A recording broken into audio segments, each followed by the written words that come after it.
Mondays with Mike. Canada on fire. Things are so bad in the Manitoba area in terms of wildfires that the U.S. is sending in help. Air quality is impaired throughout this country. Seems like this happens every summer. Started about 10 years ago that it got bad. I remember I actually don't remember what summer it was, but it's like, what is this? What kind of weather is this? Oh, smoke. And then every summer since, although really 2020 to 2021 was the worst of it. It didn't used to be like this. In the 1930s, the U.S. Forestry Service had a 10 a.m. every fire out 10 a.m. the day after it's reported. Then it took a while for the ideas of the 1960s to catch on. They were implemented in the 90s in the U.S. and later on in Canada.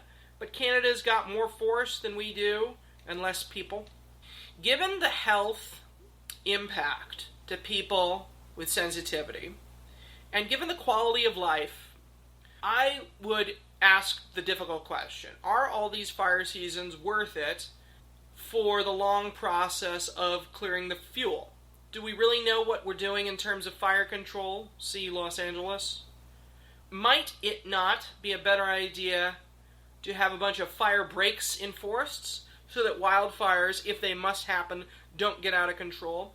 And then there's another question of carbon capture. Like, we used to have better forests with more old growth where the tall trees would shelter the smaller plants. So, I just can't stop thinking, there would be somewhere over the rainbow that you could get to with those nice old forests again, and it might take a while to get there, but you just got to start out, and it's the only way to get there. And are the forests burning down the way to get there? So it's a lot to think of. What do you think of all this fire? Sure, let's start one by one. So for the first question of are all these fire seasons worth it for the long process of clearing the fume? No, they don't have to be.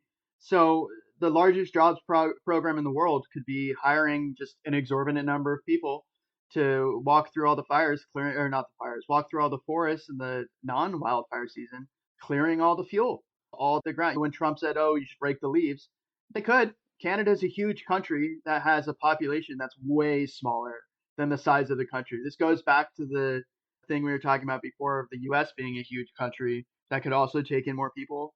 Canada is a very big country that could take in way more people. And it wouldn't even have to be permanent immigration. They could have seasonal workers show up, work at a higher wage than they're getting elsewhere in the world, and just do this. Like the US could subsidize it even because of our air quality, because the smoke that travels from Canada comes down to the US, and we get I was living in Seattle at the time of one of those huge wildfires, an apartment building, and the whole apartment filled up with smoke and terrible air quality. It was terrible. It seeped in through the walls and the windows, and it sucked. It was not great for breathing, and I worked from home, and it was not a good time. There are alternatives for air quality. China has these like purifiers for when pollution days get really bad. They have these air purifiers in homes that help to make breathing possible and easier. But that's not the way we should want the future to look, of like extreme bouts of dust clouds and wildfire smoke and terrible air quality that affects everybody with these like little micro particles in your lungs from all the burning embers. It's just terrible. It's not great. There's got to be a better way. Where there's a problem, there is like a workable solution.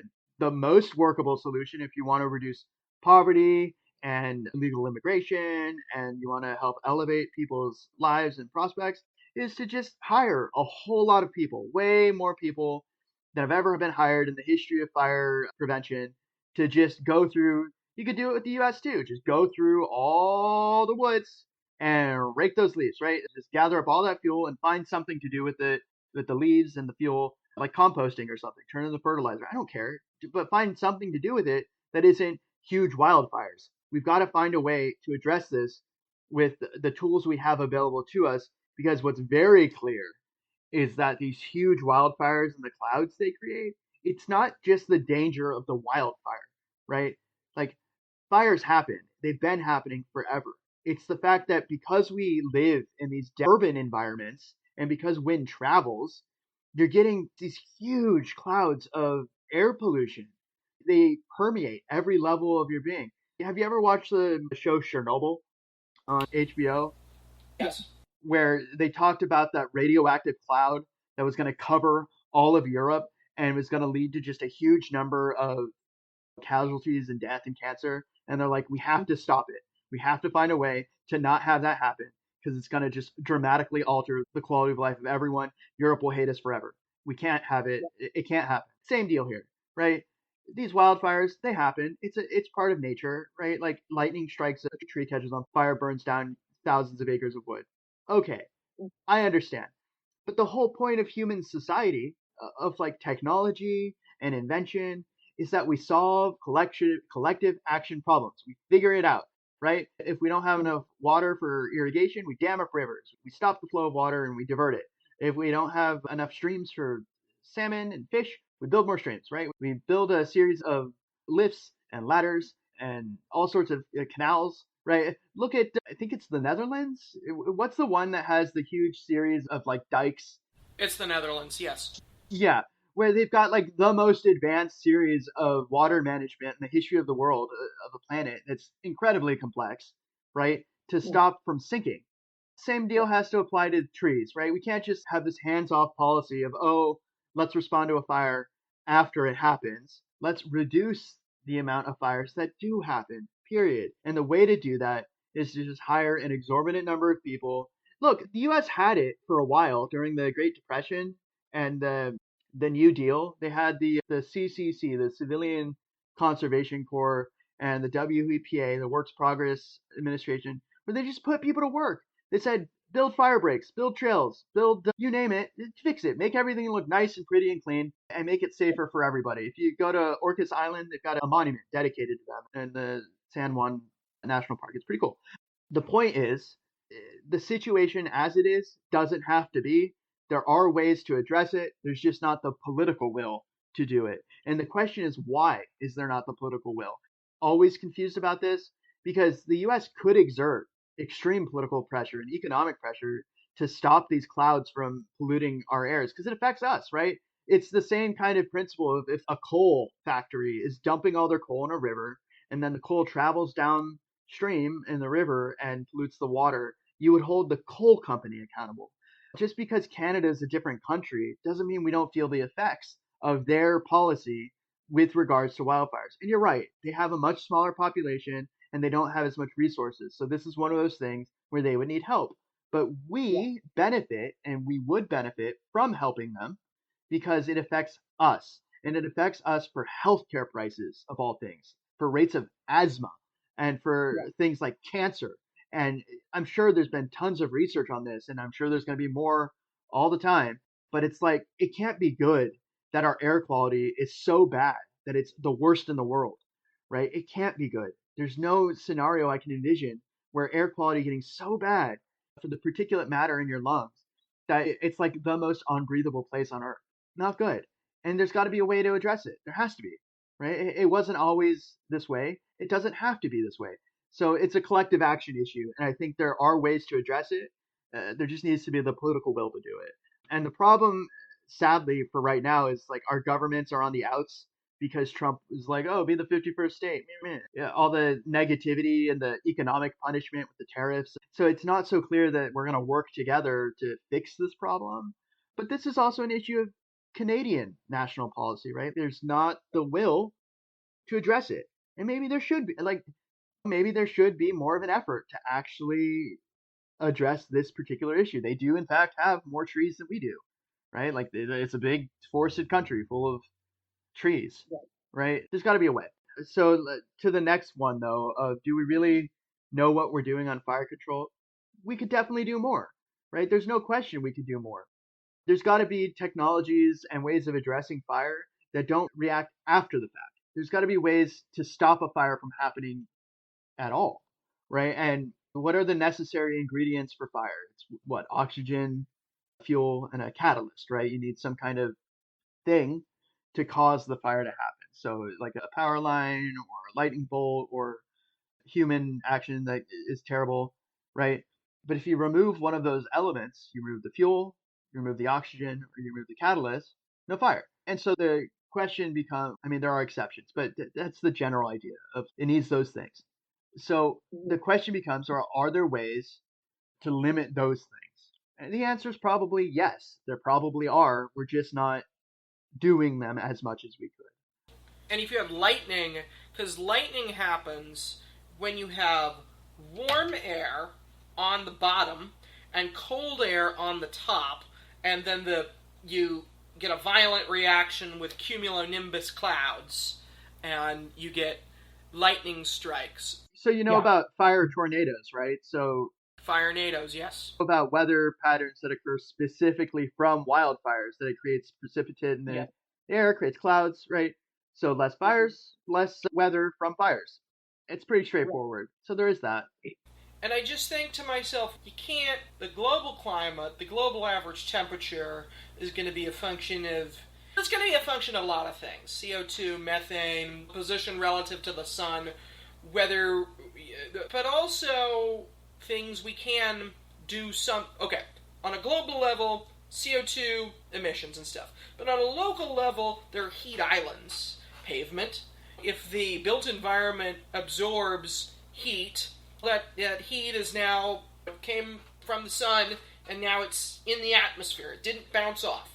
And if you have greener areas as opposed to deserts, if you can do that where you can get the moisture into the soil, then you can make local changes. And if those local changes are near forests, it'd probably work in some cases. I don't have a degree in forestry, but I do know basic science.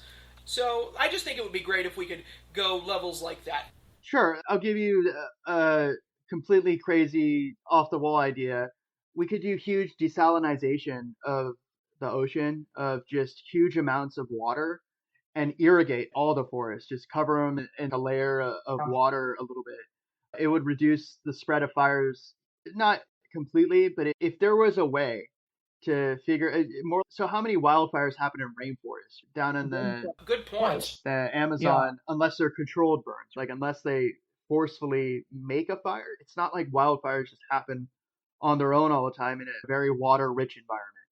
And those are some of the densest flora environments in the world. Sure. And so the point here is that there are ways that we could address this. It's just a question of why aren't we? And it always comes down to money.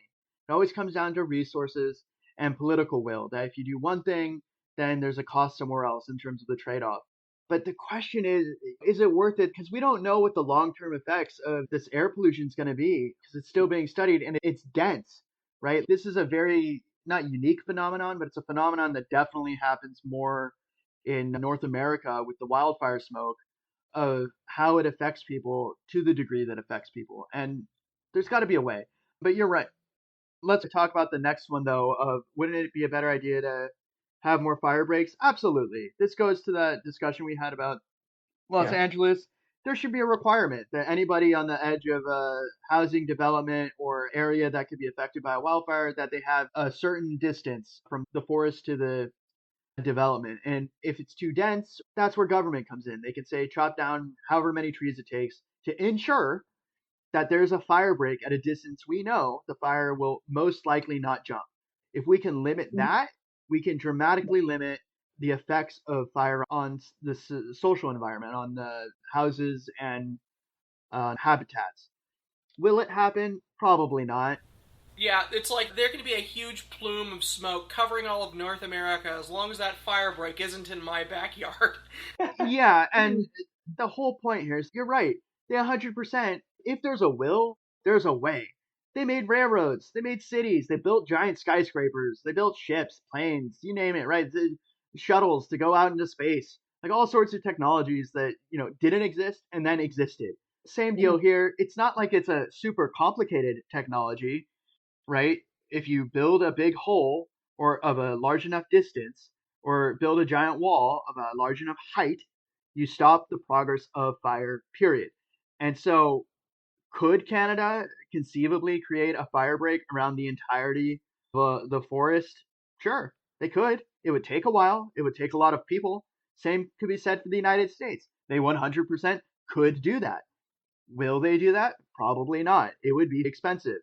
And as we talked about, money is this whole issue of we're spending too much money, deficits, blah blah blah. But the way I always look at it is, what is the cost of doing it versus the cost of not doing it. And so this goes for any number of things. Is it very expensive for hurricanes when the hurricanes destroy houses? Yes. Why is it so expensive? Because the houses are built at or below sea level, and they get flooded, and then they get destroyed, and you have to rebuild them. So what can you do? You either elevate the houses with stilts, a lot of them, or you move the houses, or you build like a sand break, like a dune. You build dunes, right? You build some kind of flood prevention measures, or you do what they did in Japan for the tsunami. There's a story of a mayor in Japan at this little tiny village. I don't remember what the town was called, where in the like 20 years before the tsunami, he spent just exorbitant sums of money building a flood wall, like a tidal wall that was way higher than what the recommended wall was. And that tsunami comes along and wipes out like everything around the village except for the village, and all their buildings and everything's saved, and they all live. And they thanked him way after the fact, but he faced huge ridicule. They're like, why do we need this? What are we doing? What's the point?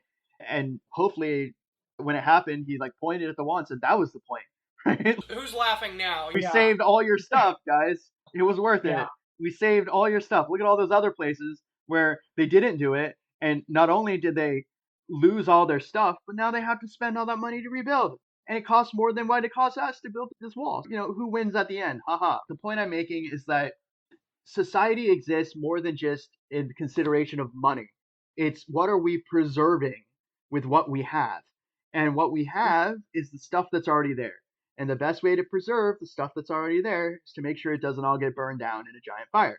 And so if it costs less to build some mitigation or prevention measure than it does to rebuild all of those houses, those roads, that infrastructure, then do that, right? Do whatever the thing is that costs less. And I look at it the same way for healthcare, for universal healthcare. It's exorbitantly expensive with the system we have, that people get treated for the diseases at the last possible second when they go to the emergency room. They have some kind of emergency that could have been prevented. Preventative treatment is way less expensive in the long run if you detect stuff early enough. If you detect cancers, if you detect diseases that progress. And other countries understand this. They treat health as a public good that benefits everybody, because we ultimately bear the costs of whatever the problem is. If enough people get sick and they can't work, our economy suffers. If enough people get sick from a contagious disease that we could have caught with better, detection measures by doing like a triage or a screening or something, then you help prevent pandemics, right? You help prevent the spread of contagious disease. These are those things where I get it. I understand the notion. That's the issue with the big, beautiful bill when they impose work requirements for Medicaid. We're paying for something when people are on Medicaid that's completely separate from whether they work or not. We're paying for a stable living and working environment for everybody. Because it turns out if people are too sick to work somewhere, or if they have a disease that's contagious, tuberculosis or typhus or something, then we save so much more money than having to deal with it after the fact. And the only way you convince the very poor to seek medical treatment is if you provide them the opportunity. And so that's the short-sightedness of this, where they do these analyses and they're like, oh, we'll make more money saving by cutting the programs, blah, blah, blah. It's what happens if typhus or hepatitis or TB spreads at such a huge rate, and all of a sudden the economy has to shut down in parts of the country? Like, they're not looking at the trade-offs in a way that is always economically sound. And that's my issue, I think, with the debates that I had. It's always like the short term thinking and the short termism. And this happens for almost anything you can talk about. Public transportation is a big one. Why don't we have high speed rail? China has high speed rail. Japan has high speed rail. Most of Europe is getting there, like France and the UK. They've got maglev and like really fast trains. We're the US. We're like the richest country on the planet, bar none. We've got the largest military, the most expensive military. We've got the largest whatever. Why can't the same argument for why we have a highway system be put in place for why we need a fast train system to move stuff from point A to point B for the military? Use that argument. If the only time that everyone in politics will open their wallets and spend money is on military stuff, then make it a military infrastructure that just has a side benefit of being commuter rail for everyone. We could be like the Romans, and when the military isn't at war, they're out there building high speed rail. Because the Romans, of course, used the legionaries to build roads, and those roads are still around. We do have something like that. The Army Corps of Engineers. Think of all the levees, Louisiana, and all the major civil engineering projects that happen in the U.S. A lot of them are with the Army Corps of Engineers, right? I meant having like most of them do it. That there are projects that are done by military engineers, and there's a reason for that too. It's to keep their skills up to date and current, right?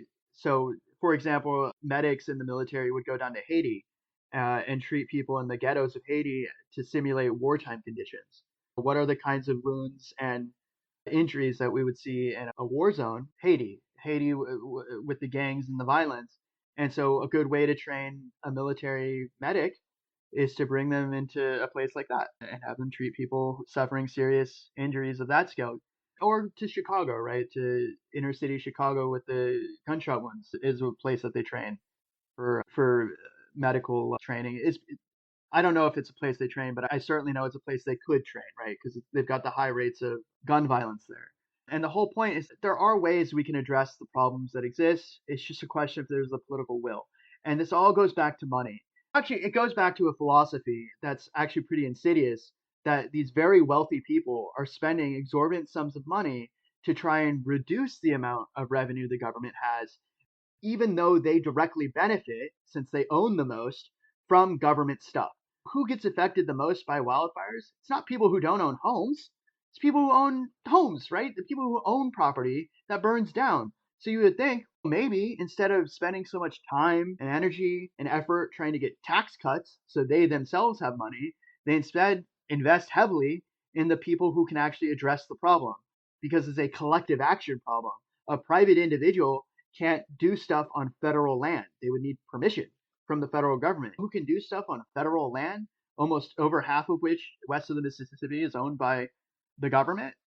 The government. And so if the government is making these incredible choices where they're making these trade-offs, should we do less because we don't have enough money? Oh, okay, I guess we should do less because we don't have enough money. That has a cost too. And it's a cost we pay later in life, right? Aside from the debt. It just boggles my mind how often this happens. It's not like the tax in the US has never been higher. At one point, the marginal tax rate was 91% on incomes over a million. That's a lot. But you don't pay it unless you make over a million a year. And at the time they implemented it, it wasn't that many people total that paid this marginal tax rate of any dollar over a million. So the question becomes, what good is all this stuff they have? Is there a collective denial? I don't know, because climate change is happening. The temperatures are rising. The risks are real of all these things happening. And our best chance of addressing these problems is government being fully funded to the degree it needs to be to have these sweeping national programs of fire prevention and of disaster prevention for hurricane mitigation, like just huge public works programs. And I don't know if there's the political will to do it. Where's the Eisenhowers of the? Remember, it was a Republican president who imposed the largest civil engineering program the U.S. ever saw, and maybe it was after World War II and him commanding the forces. Where I have that big general energy of like winning this huge war, of being just so amazing that I'll just do it. If anybody wants to say no, be like, you didn't win World War II. I was the guy. I'm the dude. I know, maybe it was that, but because he pushed it through. It was a huge, just gigantic endeavor. And it's like, where's that leadership? What's the leadership we have right now? It's like a guy firing off pithy little insults to everyone, groups, like going to war with Harvard. Shouldn't we be lauding Harvard for being so effective at stuff, at discovering stuff and researching and learning? Is that really where we want to pick the conflict? If there are problems that we're facing, do you really want like the smartest, most learned people to be disincentivized from working, studying, applying their efforts in the US? Because you know how you get people to flee in droves from your country to study?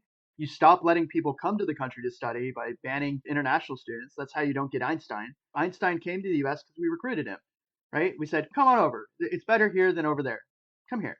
And then he came to the US, right? You lose the future Einsteins if you don't let them come. If you just say, go away, right? You're not welcome. Okay. So what do we have left? We have everyone else. Okay, that's fine. You benefit from having a diversity of perspectives and viewpoints because there may be something that they're seeing that you're not seeing from their different life experiences.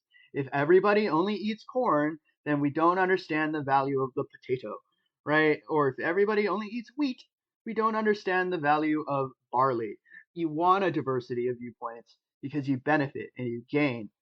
Anyways, I know that was a weird rant that sidetracked because we were talking about fire breaks. But for the last question, don't we need more forests, not fewer, for carbon capture? Absolutely. Of course, we need more forests all across the board. We would benefit from having as many forests as we need to keep just munching on the bad stuff and putting out the good stuff.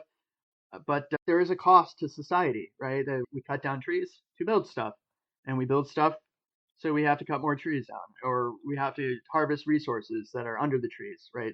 That's the big one, is they cut down trees to get at the stuff under the trees, the resources and the mines and the all that stuff. Could we benefit from more trees? Why not? Here's my issue, frankly, with, and I know it's a little weird to think about, but the issue I have is that as a society, we could create a lot more artificial land. I think it was Dubai, one of the United Arab Emirates cities, they created a whole bunch of islands, right? Like a whole bunch of new land. We could do that just for forests. The Netherlands did it.